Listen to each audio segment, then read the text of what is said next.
Welcome to today's video where I'll be going over essentially an A fake, which is actually a B fake, but a second attack on A, done by G2 against Big Clan in yesterday's game at IEM Katowice. So we're going to start with a map overview, where you can quite clearly see grenades and flashes that are thrown.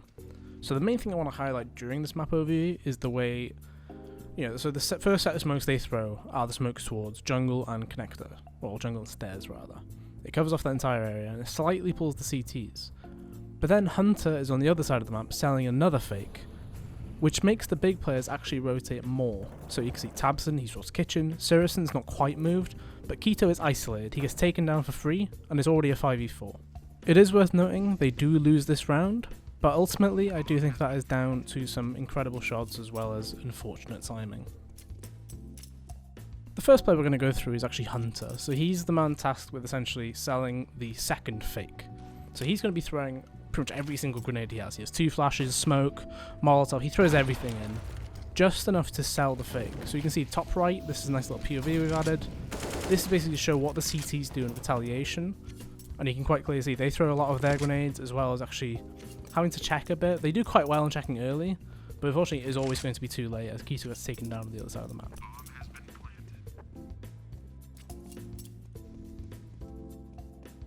After throwing his grenades, of course, he will rotate towards A to play the post plant.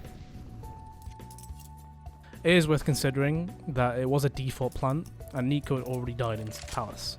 So Hunter's choice of going Palace is a great one in my eyes, as they should never expect a second man there. When it comes to peeking, he is rather unlucky. He peeks out, gets one, and unfortunately there's too many players for him to take down. Second player shown is actually Kenny S. So Kenny S has one of the smokes involved in selling the B fake. You can see quite clearly he is lining up a smoke simply with a crosshair, and this smoke actually lands towards B short. As you can see in the top right, we'll see it land a few seconds from now. And that is essentially just to sell the B attack as a complete one.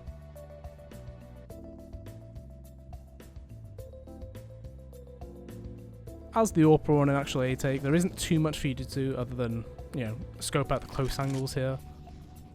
And it's kind of difficult to make yourself impactful in a round like this as well from Kenny's perspective. Like he holds towards CT, which is fine, but then he covers stairs. He kind of tries to protect nexa, but nexa burns to a Molotov.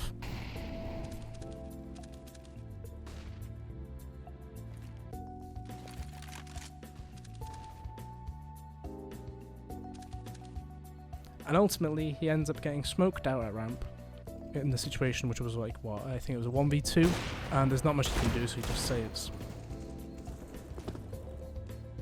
The third player shown is AmaNEk. His smoke is a jump throw one, so you'll need to make sure you've got that bind handy. His smoke is one of the 2 that lands towards jungle and stairs, and he will join nexa and NiKo in Palace. So of course AmaNEk, he's known for his play with the Mach 10, so he is actually going to be the first player to charge out of Palace. I'd say this is primarily due to the fact he is wielding Mach 10 and not specific from whoever throws the smoke.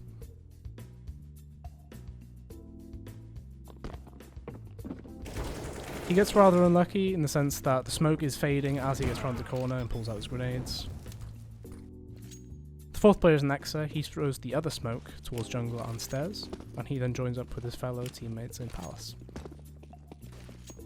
It's worth noting, nexa in this situation is actually the bomb carrier, so he will be tasked with actually getting that bomb down as well as pushing out a Palace to aid his teammates.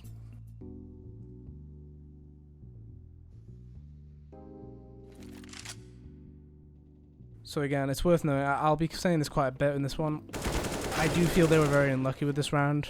Nexa took a lot of damage when coming out of Palace just then, so he's already on I believe like 5 to 10 health. So his positioning, he knows he needs to get in a place where he doesn't get naded too often.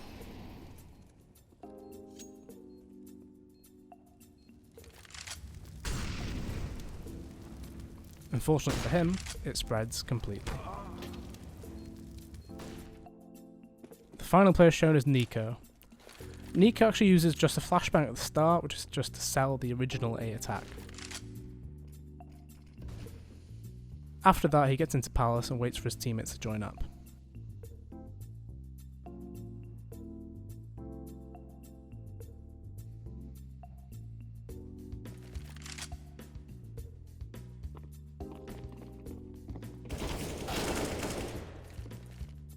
He is another member of the G2 side who unfortunately has a very unlucky death.